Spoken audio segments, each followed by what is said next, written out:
Hey, welcome to the Vault, Rock 31, downtown Billings, Montana. I'm Gavin Erickson, and I'm the COO of Warrior Transition Outdoors. This is my brother, Gabe. What's up? I'm the CEO of WTO, and we have an amazing guest today. Her name is Natalie Rehklau, and she's an amazing cyclist, amazing person. Let's get it going.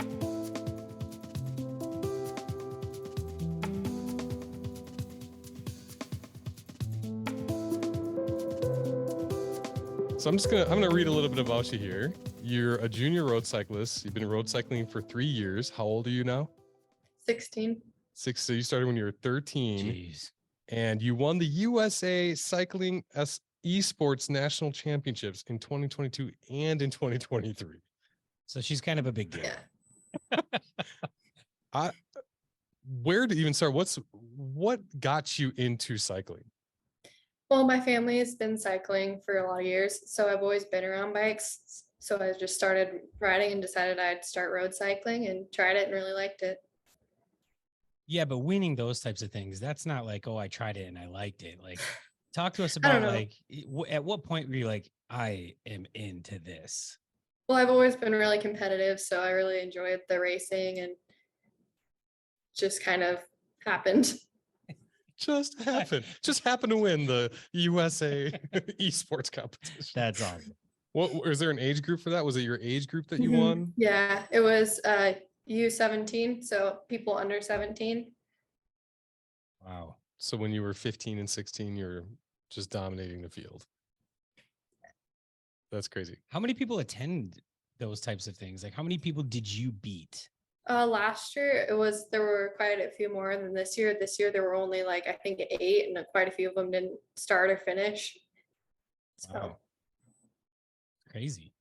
When we met you, you were preparing for a 200 miler in Oregon that your dad was sending us updates of you keeping a steady pace of like 13 point what miles per hour. it was like 13.4. Yeah. Jeez. The whole time. The whole time? That was Yeah. her average pace. Oh my gosh, that's fast. And then we had Russ. So you're episode 5. Russ Palmer was episode 4, and he just was so distraught that you were like whooping him on the course on the road the other day. Do you know Russ, or did you just run No, by I a bunch of haven't. old guys? Oh yeah, I met him. Yeah, I met Oh him. yeah, over that there. makes sense. I rode by a bunch of old guys. So that makes sense. If he was one of them, then yes, I know Russ. That's so funny. That's awesome. What are your? I mean, you're so young, right? What are your aspirations for this in the future? I don't really know yet. I'm just wanting to see how far I can get with racing. I want to see how far I can get. What's your goal? What's the next goal? I have a few races I'd like to just kind of make it in the top 10 with.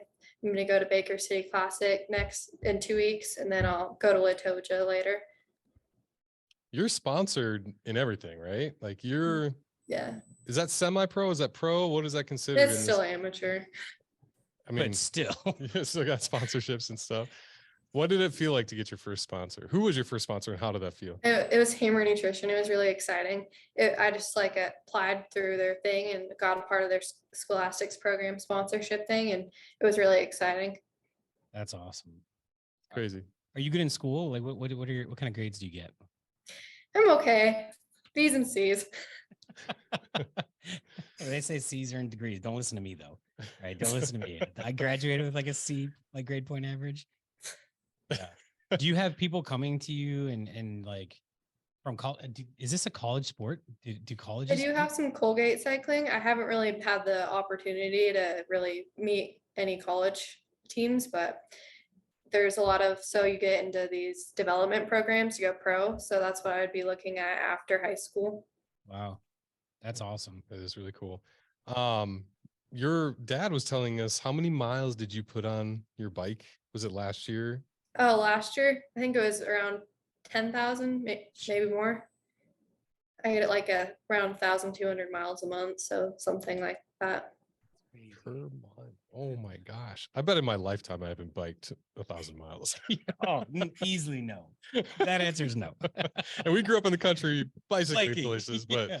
that was like mountain bikes on gravel and then highway for 5 miles. And we were just kids with Walkmans, and you don't know what all that stuff is, but What about it like keeps you so passionate? You know, like Is it the wind through your, I mean, talk to us about some of the very, very small, maybe even things you can't touch or feel, but that go through your head, like while you're on that bike that just keep you there.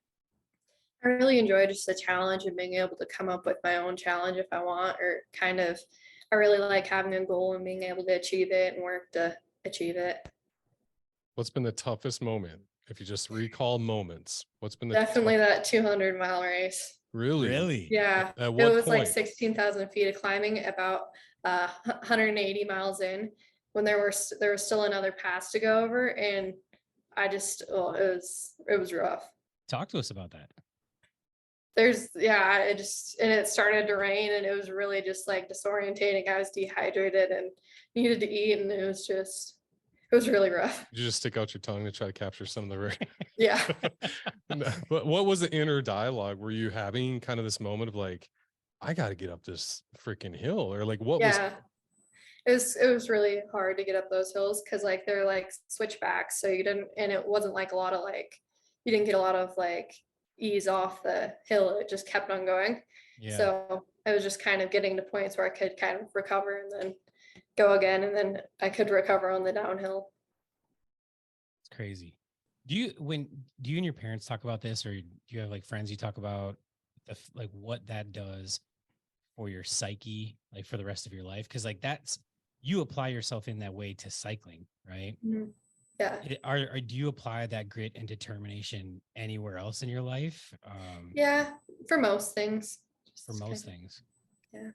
Do you think that that is something that you've had to train yourself to do, or is that just something that you've always had? And It's definitely something I've had to kind of train myself to kind of, just always want to get through it, not necessarily just, yeah. so there's hope for somebody that maybe has never had experiences like that and never tried cycling or running like the event we're putting on, to kind of build that into your character.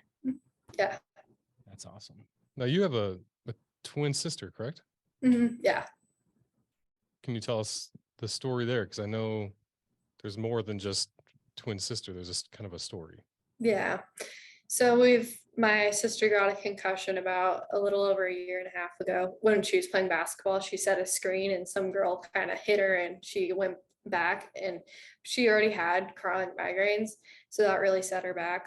So she now has developed POTS and a traumatic brain injury.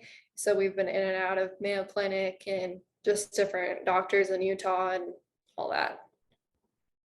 Does that come up while you're riding? Yeah, a lot of times it's hard not being able to, like, I wish she could ride, but she used to ride a little. She was never as like into it as me, but she enjoyed it. Yeah. Does it come up in a way of like, because I imagine, I mean, I've gone on long runs, right? I've done a marathon and all that.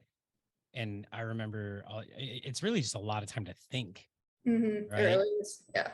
I don't know that I was ever on like the level of you as far as like athleticism, right? Like just sheer athleticism and like what that means that I'd never had those thought processes like surrounding what I do. But do personal things like that creep up like in competitions like that 200-mile and all those things? That did it drive you? Like talk to us about like some of that stuff. I don't know. It was kind of hard because she wasn't able to go, and I was pretty sad about that. And it's just hard being able to do what I do without her, because I always thought she'd be there with me, but she isn't. Yeah. When in the last episode, Russ talked a lot about you have to have a solid why. Like if you're going to be able to push yourself through those tough moments where you want to give up. I'm guessing your sister, like when I'm going to run the Revenant, and we switched it up where there's no finish line. So what you said earlier about pushing yourself as far as you can go, like that's the kind of the concept is like, you're going to be able to dominate the Revenant because it's only 100 miles. We're going to make it bigger. But, when I get to those mileage markers, even though he's very much alive and well right here, like Gavin is my hero. And when I'm running, I'm going to be running for myself, but also like, he's going to be part of that motivation. What other motivations do you have? I'm guessing your sister sounds like is part of that. Yeah.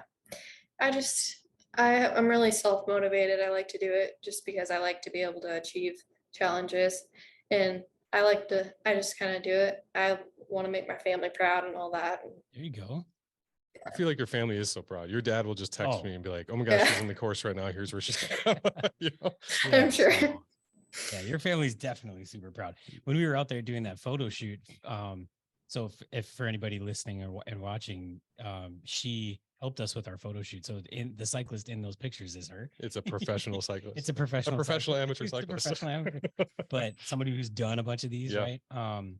But yeah, so when we were out there, your dad just couldn't stop talking about how proud he was about how you push yourself and how you get after it and stuff like that. So whatever inner dialogue you have as far as like, I just want to make my family proud, they are definitely proud. If they don't tell you, I'm telling you. Yeah. Did you have fun on the photo shoot? Yeah, it was really fun. I enjoyed it. What are your thoughts on some of the pictures that came out? Do you feel like you looked They're like really good. pretty badass? Yeah. Have you seen yourself that way before? No. Yeah, it was really cool. Because I'm guessing you have like home videos and pictures from some of your races, right? Yeah. But now you're like professional model of sport photography. You could add that to your resume. Yeah. That's awesome.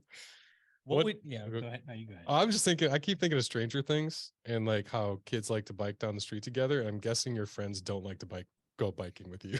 Is that A true? little. We've gone on a couple bike rides and we get about 5 miles in and they kind of hate me after that. Do you ever just do a casual stroll on a bike like a kid, or is it all drive? Once in a while, but usually I just go out there and yeah. I feel sorry for people you compete against in the future. I do. I do. How many 16-year-olds even just talk like she is? No, yeah, almost none. And she's had that mindset for 3 years. Yeah. Mindset wise, I mean, even Michael Jordan would like look over to his coach and accept coaching, and after games would like go back and fix every detail. Like, what are you working on, whether it's mindset or skill, or if you're truly, I mean, you sound like a real competitor. What is on your mind to become like elite? Well, I am focusing on just my the mental aspect of it, and then I'm also focusing on my nutrition because it's really hard to like just the 200 miles. It's pretty tough. A lot of nutritional stuff goes into it just because I already am young. I have quite a fast metabolism, so it's really hard for me to fuel for a 200-mile race. So just got to work on stuff like that. What do you do throughout the race to fuel? I have gels like every 30 minutes, and then I have Perpetuum. It's like a sugary sports drink that has a lot of carbohydrates in it. I have that like every 2 hours, and then electrolytes and salts.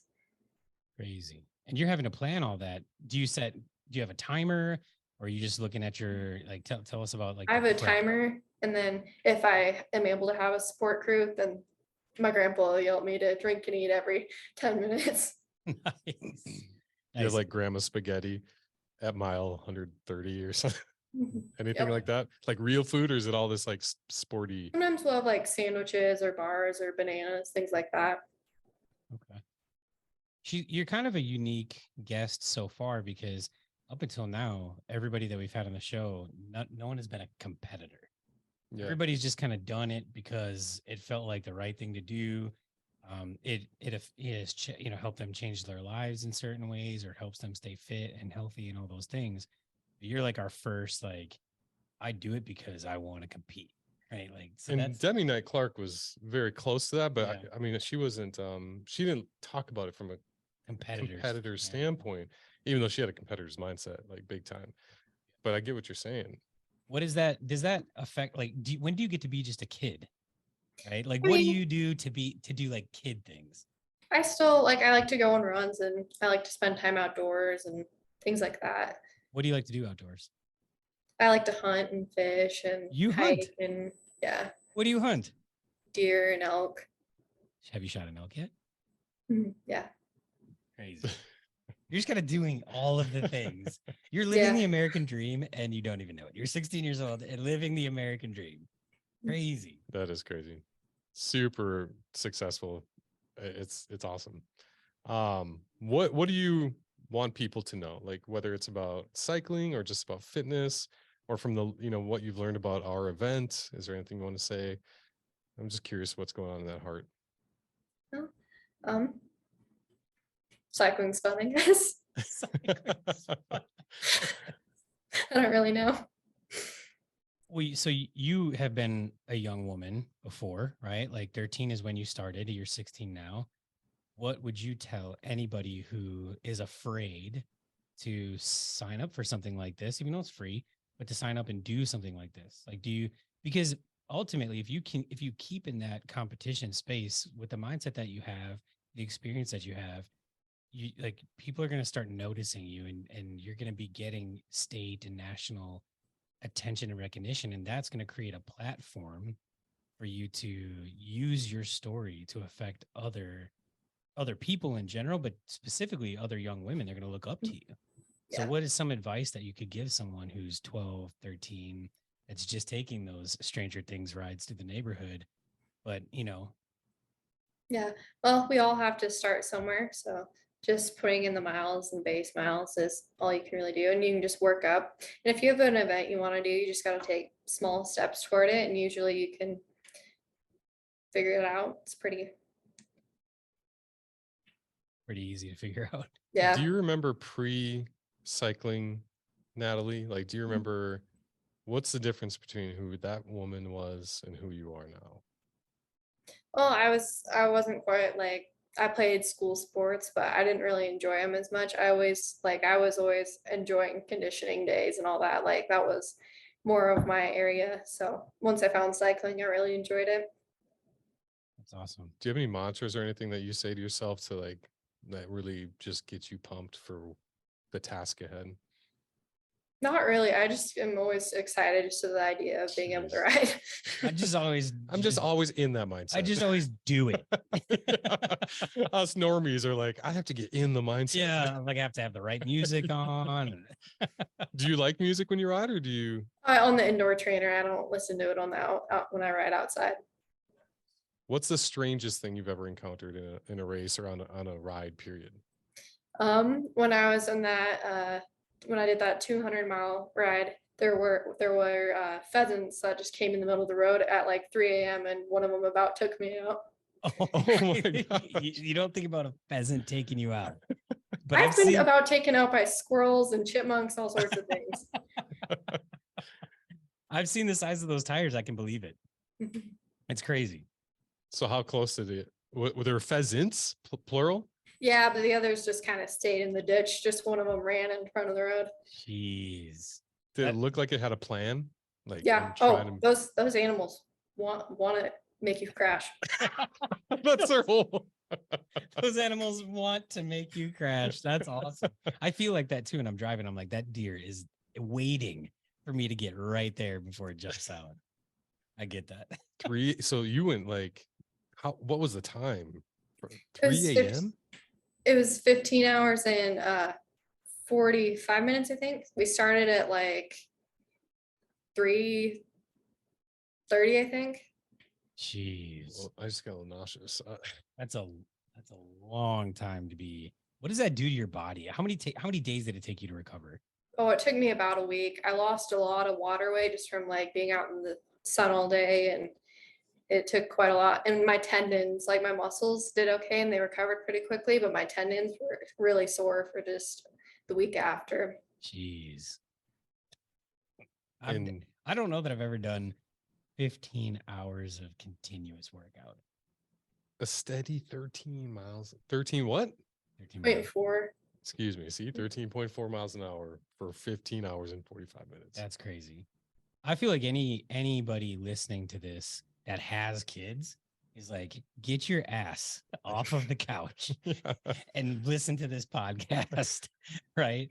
Because that's inspirational. There are not a lot of 16-year-old kids taking 15 hours of their day to do continuous workout with a competitive mindset like that. Like, your story is inspirational. I just don't think you know that it is. Not just to younger anybody. To us. Like, that's why you're on this podcast, because we found you to be very inspirational.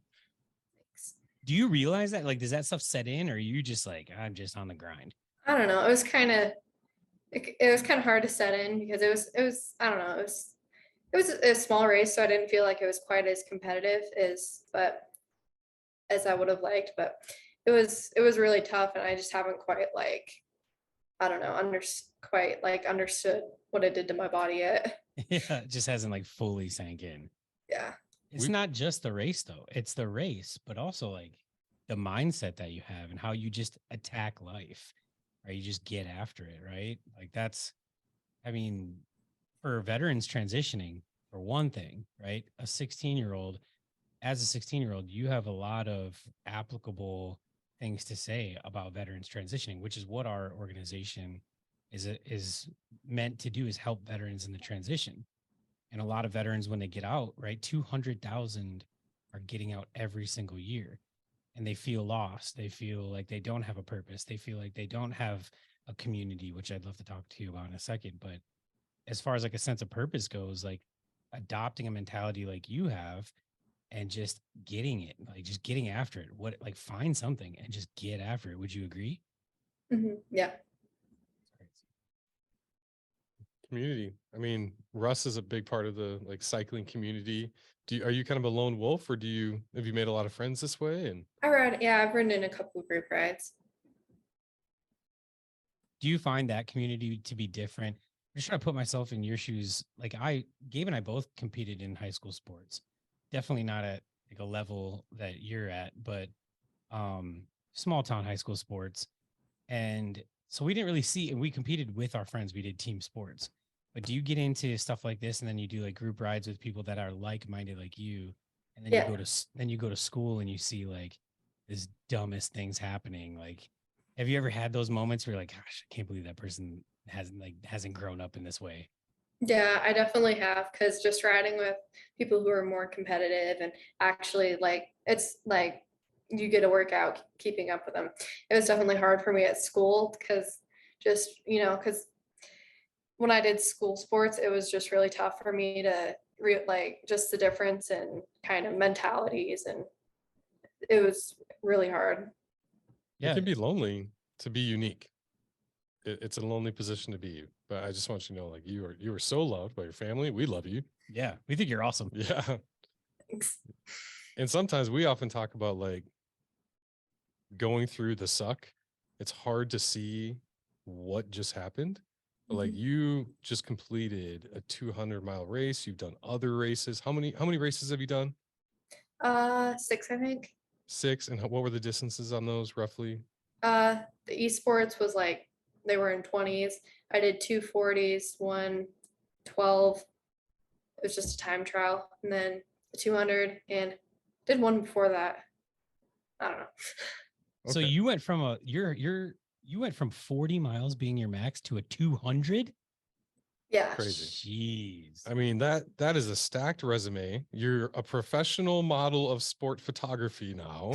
You are on podcasts, like you are being sought out, man. And you're sponsored.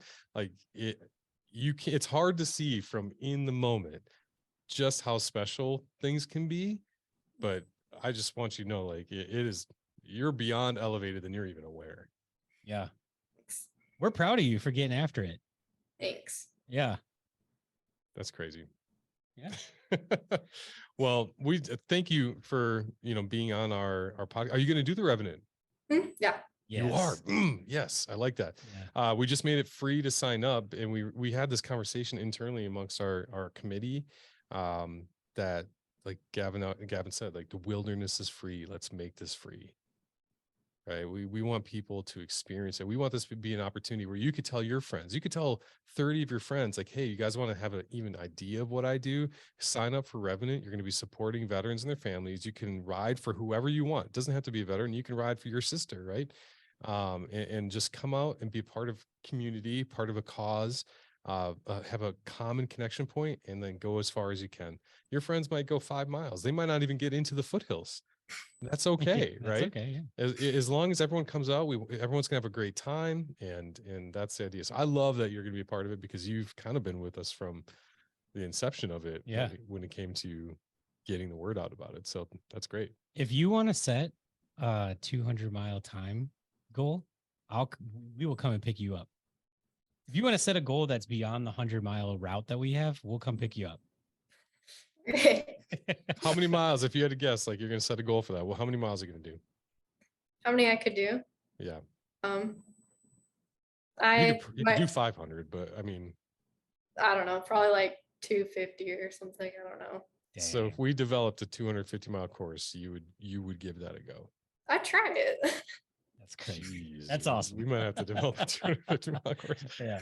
Yeah, that's great. Thank you so much. You did great. I love Thanks. like your perspectives and just listening to you talk. It motivates me. Like, what am I like metaphorically on the couch about right now? Because I need to get up Yeah. and moving. Not a lot of 16-year-olds can sit there and answer questions with poise, and you're very well spoken, right? You're not like fidgety all over the place. Like you seriously, like you're a role model for people in more ways than you know, because of all the different things that how you're applying your life, how you're applying yourself to life. So yeah, I appreciate you taking the time on and answering our questions. Yeah, thanks for having me. Yeah, thanks for joining us.